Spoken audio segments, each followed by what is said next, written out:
we've gone with this theme over Advent. This changes everything. And, that's not this morning's sermon. As we get ourselves ready for Advent, we remember that the coming of Christ into the world, and also the time when Jesus does come again, changes everything. Everything that we see, everything that we know. And that we have hope and joy.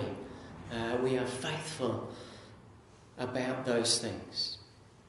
I was reading, as I was preparing for this morning, about it was actually a theology professor, but he got involved in taking a class of students for a very opening beginning session of philosophy.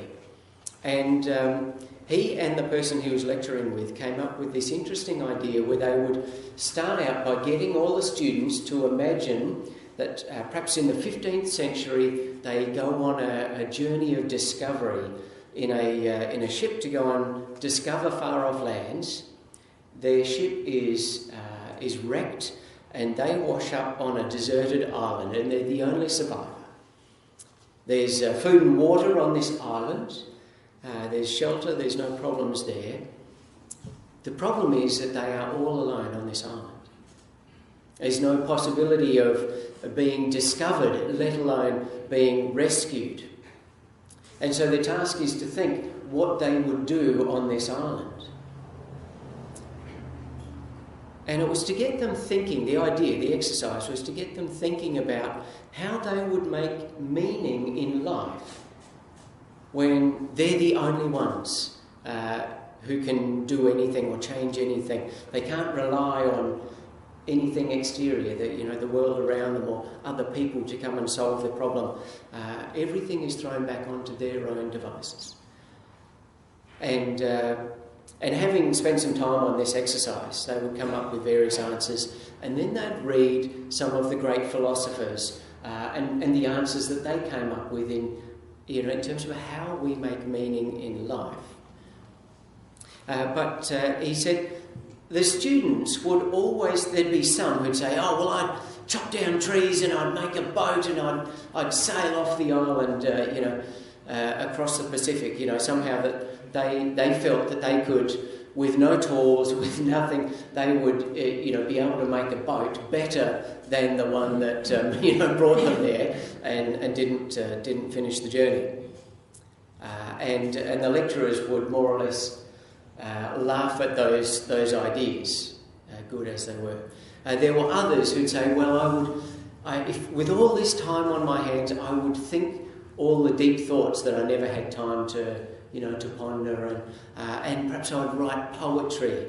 And the lecturers would laugh a bit at that too and say, what are you going to write poetry? Are you going to write poetry in the sand? And, who are you going to share it with? And, is that really going to keep you occupied for the rest of your life? There were always a group who'd say, totally alone. No one coming, no chance of being, found or rescued. I'd end it. I'd jump off a cliff. I'd kill myself.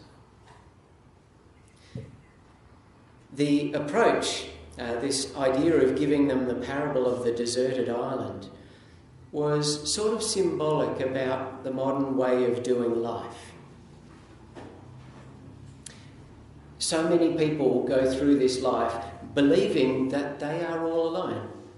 It's not so much a deserted island, but they're all alone on this island and they somehow have to craft meaning out of life.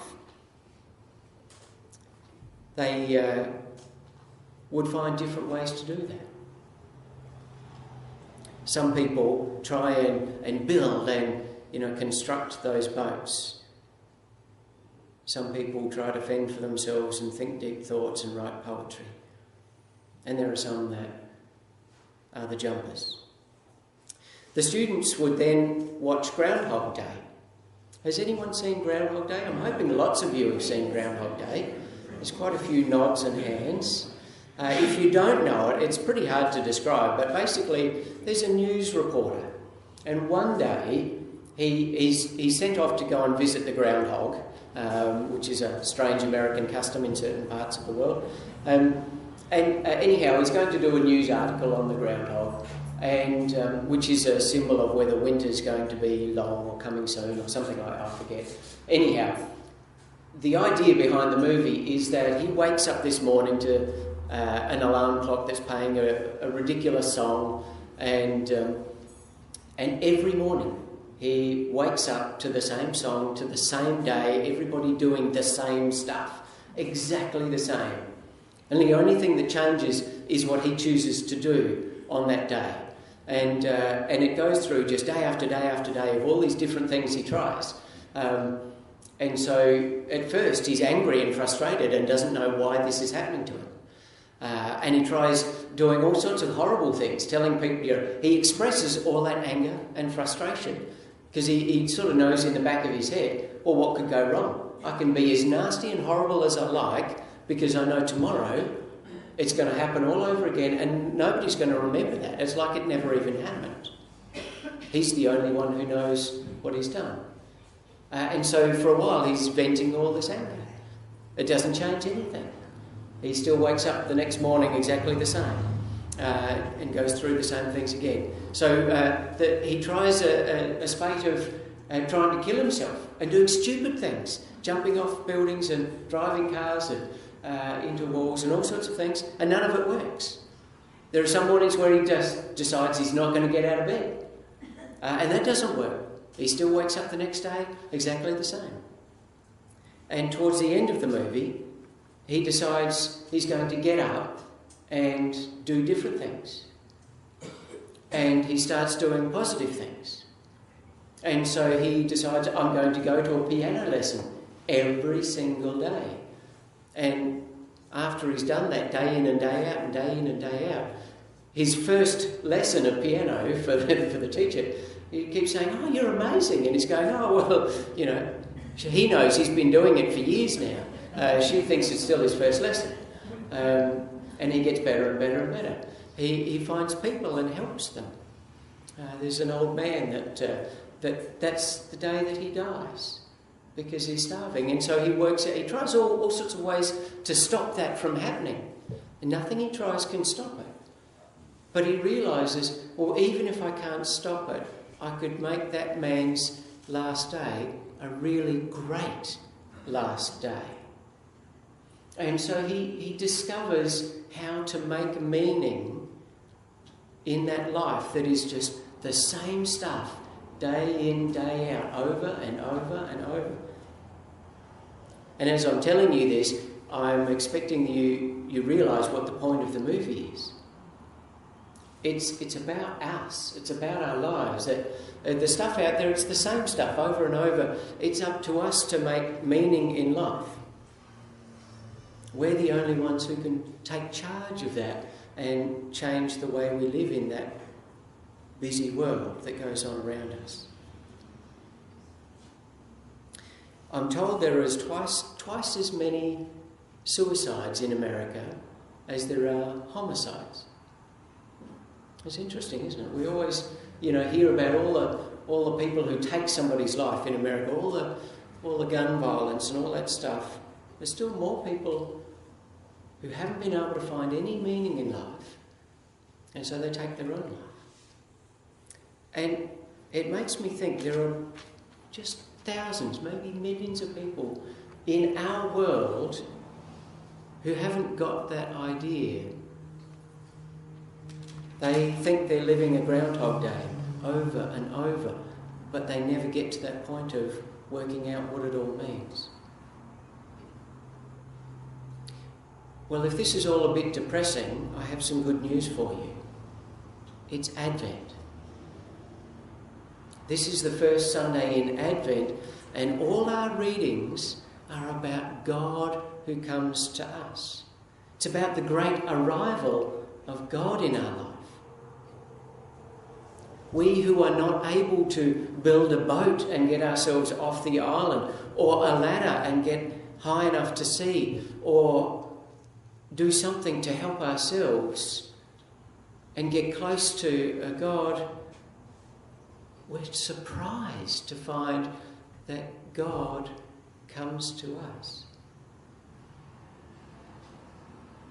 In Jeremiah 33, I want to read you this, and I'm using the Message because I quite like it when it's a bit different. Where am I? 33.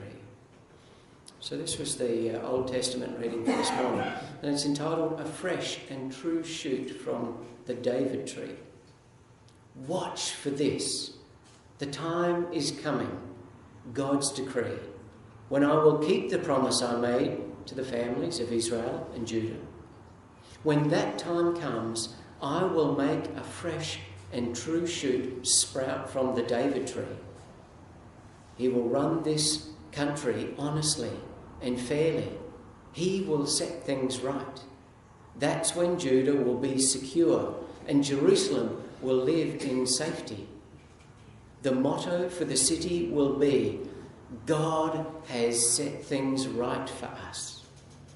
God has made it clear that there will always be a descendant of David ruling the people of Israel, and that there will always be Levitical priests on hand to offer burnt offerings, present grain offerings, and carry on the sacrificial worship in my honour. God's message to Jeremiah. God says, if my covenant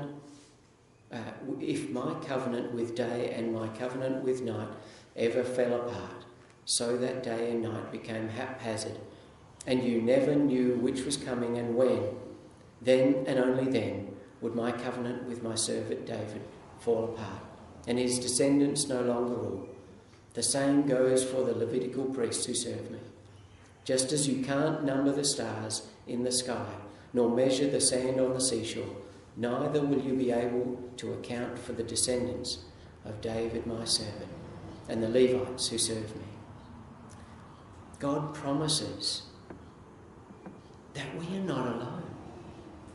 God's promise to us is that we are not left in a Groundhog Day scenario.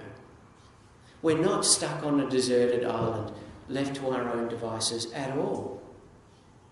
The world might think that is the scenario, but we know that's not true. The good news is that our salvation is near. That there are signs all around us pointing God's people towards our deliverance. Last time we looked at one of these passages where Jesus talks about the end time and his coming again. Keith made a comment to me after church and said, in Game of Thrones they always talk about winter is coming.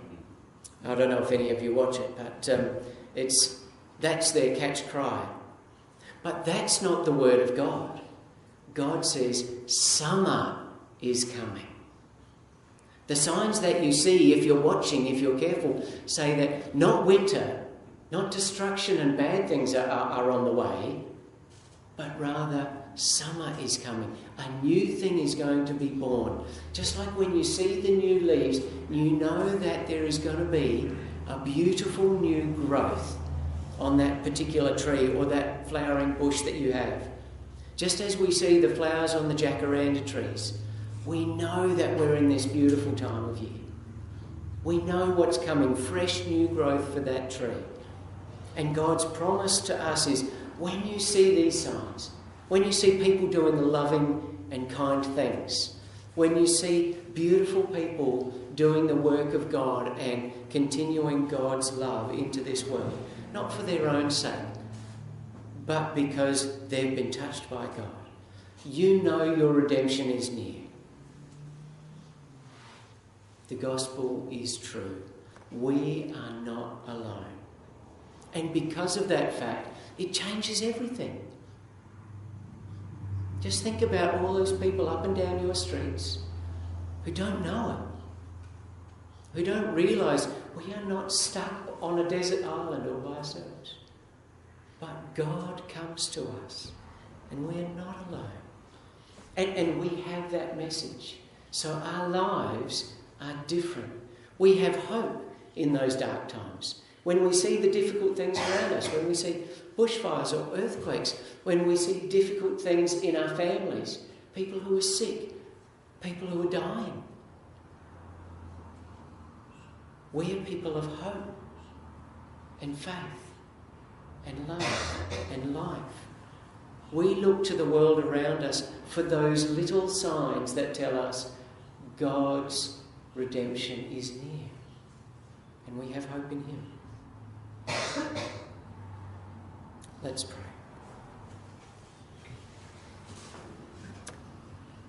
Loving Lord God, we thank you that you have come, and we live in that time between your first coming and your second coming. But we live as people of hope, and that is radically different to people in this world who have no hope, who don't know that you have come for them, who think they're all on their own to make meaning in their own lives. But we know you.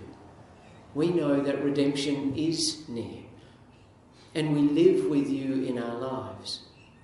And so we are thankful, we're grateful, we are hopeful and faithful people. And we invite this world to come and join with us in singing Christmas carols of hope and joy that have the words of redemption, of your kingdom that is so near to us, that has been born in our midst. We have this time of Advent when we can invite those around us to join and sing with us, because there is good news for all people. We thank you.